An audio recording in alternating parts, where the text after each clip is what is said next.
حضرت سید الطائفہ حضرت شیخ جنید بغدادی علیہ رحمت بارک راضی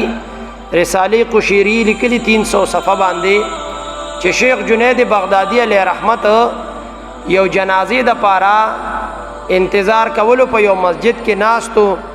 چې کته په دغه دوران کې یو فقیر را روان دی او هغه فقیر د خلکو نه سوال کوي،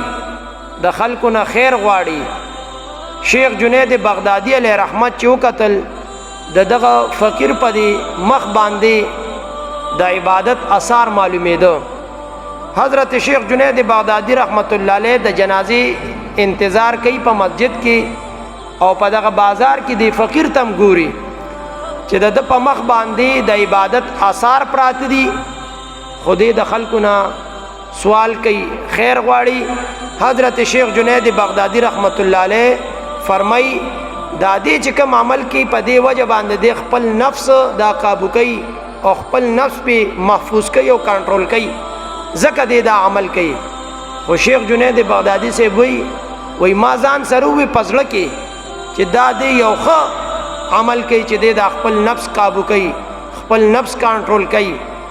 او خپل نفس محفوظ کوي. وی چې کله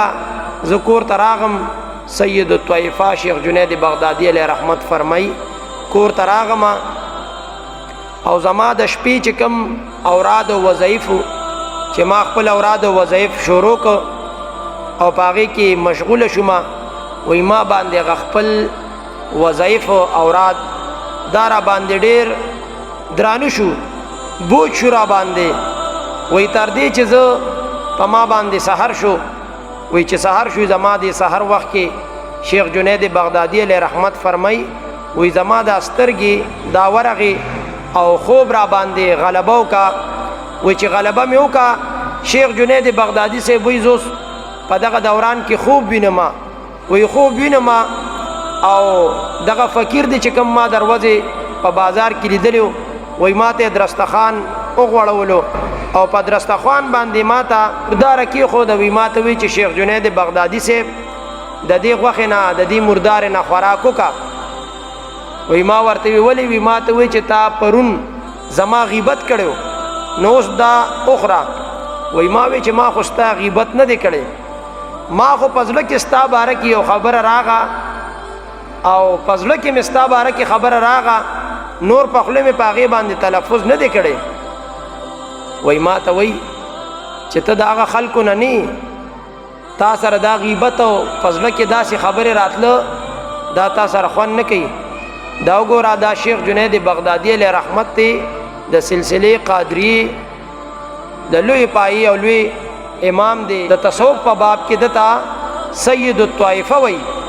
نو دتا دغه فقیر وای چې تا سره دا غیبت دا خنخ کاری دا غیبت د تا سره خنه لګي، تا ته پکار دی چې ته معافی د رب ذوالجلال دربار کې وغواړي. نو چې د دومره لوی پایې د لوی غده د لوی مرتبه خاوند دی او دې پزړه کې د یو فقیر باره کې داسې خبره کې د د پاره دا قابل گرفت دی. نو کوم مومن مسلمان چې د بل مومن مسلمان غیبت کوي او کوم یو لوی عالم دی هغه د بل چا بل مومن مسلمان غیبت کوي یا د یو لوی غده خاوند دی او هغه غیبت کوي، نو دا به قابل گرفت نه وي. چې شیخ جنید بغدادی صاحب د زړه په یو خال د زړه په یو خیال باندې داغه پاغه باندې پکړ کیږي،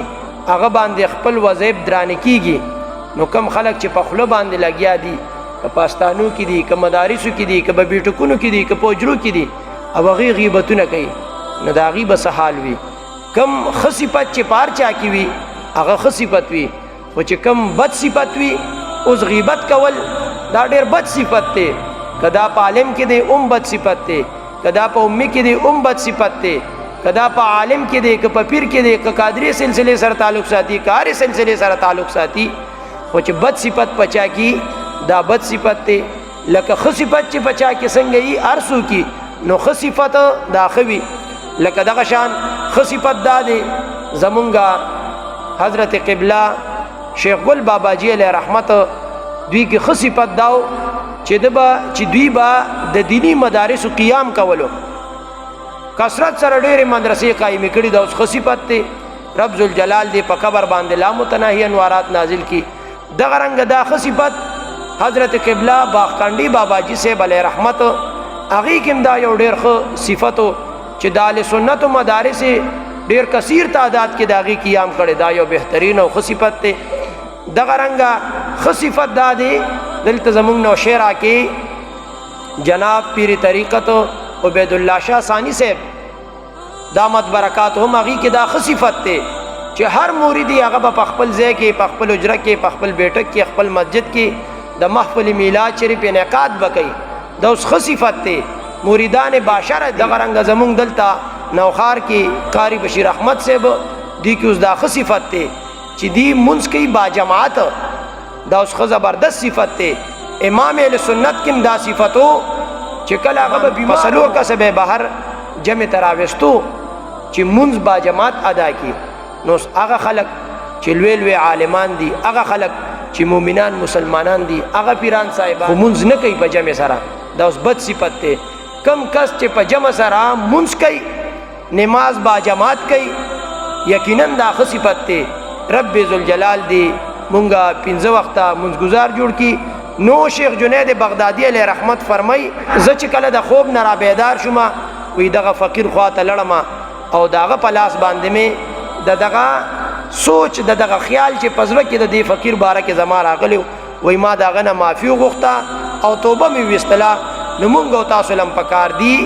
چې مونږه پردي غیبتونه نه کوو مونږ تاسو له پکار دی چې نماز باجماعت ادا کوو رب ذوالجلال دې مونږه دغه مردار مرض د غیبت نه خپل زمان کې وساتي او رب ذوالجلال دې مونږ تاسو ټول 15 وخته منځګزار جوړ